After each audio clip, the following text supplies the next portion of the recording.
Welcome dear students, welcome to our today's class on acids, bases and salts. And in our today's class, we are going to discuss about properties of acids. So let us start with today's class. When we talk about properties of acids, we have to discuss both the physical as well as chemical properties of acids. So let us start with the physical properties of acids. Now we all have eaten lemon, oranges, apple or curd, okay, and we all have felt its taste. How do they taste? They taste sour. And why all these different fruits or food they taste sour? They taste sour because they have one or the other type of acids present in them. So the sour taste of these fruits or foods are due to the acid. Therefore, we say that the acids have a sour taste.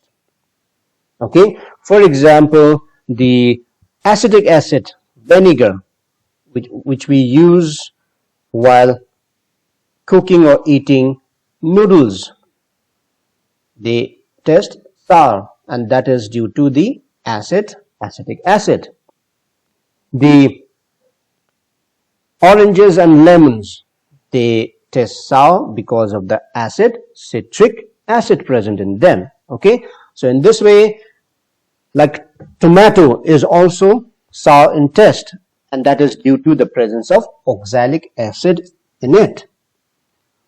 So all these acids, they have sour taste, and the same taste they will provide to the food or fruit to which they belong to. Is that clear, students? Now let us see another physical property, that is their physical state. Some acids are solids and some acids are liquid. For example, boric acid, oxalic acid, citric acid, tartaric acid, phosphoric acid, etc. These acids, they exist in their solid state. Whereas others such as formic acid, acetic acid, hydrochloric acid, nitric acid, sulfuric acid, they all exist in liquid state. But among the liquid state also, some acids are volatile in nature and some acids are non-volatile in nature. Volatile nature means they can convert easily into their gaseous state. Like from liquid state, they can easily change to their vapor state. Such liquids are called volatile liquids. Whereas those who do not change into their gaseous state very easily, they are called non-volatile liquids. For example, hydrochloric acid, nitric acid, acetic acid, they are volatile acids, whereas sulfuric acid is a non-volatile acid. Is that clear, students? Now let's see another property. Acids, they have corrosive action on skin. All the mineral acids like hydrochloric acid, sulfuric acid, nitric acid, phosphoric acid, they all have corrosive action on skin and causes very painful burns. Corrosive action means they damage our skin and will leave a scar. That is why while doing experiments with mineral acids, we have to be very, very careful. Whereas mineral acid, carbonic acid is also a mineral acid, but it is a weak acid and it does not have that corrosive nature. And organic acids are also not corrosive in nature. That is why we can eat organic acids, okay, like present in the fruits, even in curd, okay, since they are not corrosive in nature, we can eat them. Is that clear, students? The fourth physical property is the change of color of indicators. Acid can change the color of some indicators, and the most important indicator is litmus. So the litmus that also has its color, like it has blue or red color. But when a litmus paper is dipped in acid, then the blue color of litmus changes to red. So the change of blue color to red of litmus paper indicates that the substance is acid. So this color change of indicator is very, very important. There are some other indicators also, such as methyl orange. Methyl orange, the orange color of methyl changes to pink in acid. Okay. Phenolphthalein is colorless, and when phenolphthalein is added in acid, it remains colorless. So there is no change in color, or since phenolphthalein does not have any color, it remains colorless. Okay. Another important physical property is acids act as electrolytes. And what are electrolytes? Electrolytes are substances which in their molten or aqueous state conducts electricity. So acids, when they are in aqueous state, when they are mixed in water, they ionizes to form positive as well as negative ions. And therefore, acids in their aqueous state act as an electrolyte, or they conduct electricity. Now let us see some chemical properties of acids. Chemical properties means the action or the behavior of acids with certain other substances. Let us see one by one some important chemical properties of acids. We'll see first the reaction of acids with active metals. How acid reacts with active metals. Both dilute hydrochloric acid and dilute sulfuric acid reacts with active metals, producing metallic salt and hydrogen gas. So here the products formed are metallic salt and hydrogen gas. This is very important. So whenever acid reacts with active metals, what are the products formed? Metallic salts and hydrogen gas. But what are these active metals? Active metals are those metals which react very easily with other substances, okay, to attain stability. And we have already learned in class 8, 9 and also in our previous classes about active metals and their activity series. Let us quickly revise activity series of metals.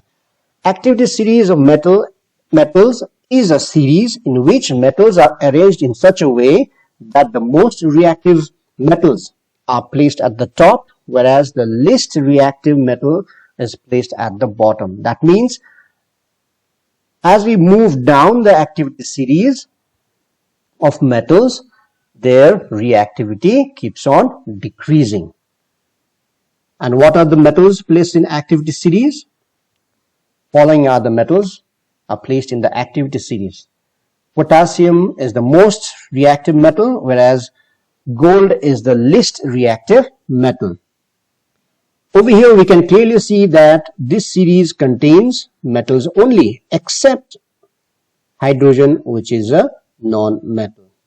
And the importance of this activity series is it not only tells us about the reactivity of metals, it also tells us which metal on reaction with acid produces hydrogen. So all these metals which are above hydrogen, okay, on reaction with acids will produce hydrogen by displacement reaction. Whereas the metals which are below hydrogen, they cannot produce hydrogen when treated with acids. Okay, and I have already given you the mnemonics to remember these metals in the activity series in the correct order. I'll repeat here. Kedarnath का माली आलू जरा फीकी नहीं spicy pakata hai, call me something good. Okay, you can even develop your own mnemonics. For example, I remember them by Kina ka magal zinc penny sin. And that way you can make your own mnemonics to remember the correct order of metals in the activity series. Now we know that which active metals will produce hydrogen on treatment with acids. Okay, so let us first write the reaction of active metals on acids. So active metals react with acids to produce metal salt and hydrogen. You have to remember these two products. Okay, and how do you know that one of the product form is hydrogen gas? There is a very easy way to know whether the gas produced is hydrogen or not. You just have to bring a lighted matchstick, okay, on top of the product formed or in a test tube, above the test tube. You will hear a popping sound. The popping sound confirms that the gas produced in the reaction of active metals with acid is the hydrogen gas. So when you burn the gas burns. If the gas burns with a popping sound, then the gas produced is hydrogen gas. Let's take example. Magnesium reacts with hydrochloric acid to produce magnesium chloride plus hydrogen gas. Okay, and the gas gets liberated. So this is very easy reaction. You don't need to mug up all the formulas of products and the reactants. Okay, now this is the displacement reaction. So magnesium being more reactive than hydrogen, magnesium will displace hydrogen from HCl. So magnesium will take the place of hydrogen and it will form magnesium chloride. Now you just need to balance their valencies. Okay, and these two atoms of hydrogen will combine each other to form hydrogen gas. Let's take another example. Zinc react with sulfuric acid to produce zinc sulfate and hydrogen gas. So this is also a displacement reaction. So it will displace hydrogen and will take the place of hydrogen to form zinc sulfate, and hydrogen gas is liberated. In the same way, iron reacts with sulfuric acid to produce iron sulfate and hydrogen gas is liberated. Okay, here you must have noticed that in the beginning I only mentioned hydrochloric acid and sulfuric acid, but there is another important acid, that is nitric acid. Why nitric acid is not mentioned in this particular reaction? Nitric acid is not mentioned over here because nitric acid, being a very strong oxidizing agent, it oxidizes hydrogen and forms water. So the product formed here, one of the important product is hydrogen gas. But when nitric acid is treated with active metals, it will not produce hydrogen gas. Why? Because the hydrogen gets oxidized by nitric acid to form water, thus defeats the purpose of the reaction to produce hydrogen. Okay, so you have to remember this exception also in this particular chemical property of acids. Let's see now another chemical property of acids. So this is the reaction. Magnesium plus nitric acid will produce magnesium nitrate. This is the salt. Now instead of hydrogen, water will be produced. Okay, dear students, now let us see another chemical property, and that is reaction of acids with bases. What are bases? Bases are those compounds which in the aqueous state produces hydroxyl ion. Okay, so acids neutralizes bases to form salt and water only. So acids reacts with bases, okay, to form salt, one product, and water. So these two products are very, very important products. Okay, because if only these two products are formed, then that particular reaction of acid with bases is called neutralization reaction. Because here acid neutralizes base, or we can also say bases neutralizes acids and form neutral product water. Okay, so let's see the general reaction. Bases can be basic oxides or metal and non-metal hydroxides. Plus acids, when they react, they will produce salt and water as the product. Let's take some examples. Copper 2 oxide is a basic oxide. Copper oxide reacts with hydrochloric acid to produce copper chloride. So this is a salt, okay, and water is produced.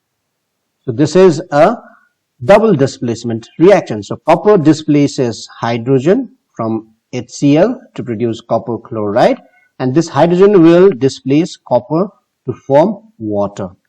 Okay, this type of reactions you have studied in class 9. Okay, displacement reaction, decomposition reaction, double displacement reaction. These reactions you have studied in class 9. Okay, so you have to use that same concept so that you don't need to mug up the formulas of the products. In the same way, sodium hydroxide is a metal hydroxide, a base, and this is also an alkali. Alkalis are those bases which dissolves in water. Okay, so sodium hydroxide reacts with sulfuric acid to form sodium sulfate and water. Again, this sodium will displace hydrogen, and this hydrogen will displace sodium to produce water. Is that clear, students? Ammonium hydroxide, this is a non-metal part. Okay, so ammonium hydroxide, and it is a weak base, reacts with hydrochloric acid to produce ammonium chloride, which is a salt. This is a white colored salt, plus water gets produced. Okay, let's take another example. Magnesium hydroxide reacts with sulfuric acid to produce magnesium sulfate and water. So this is the second chemical property of acid, very, very important property of acid, that is acid reacts with bases to form salt and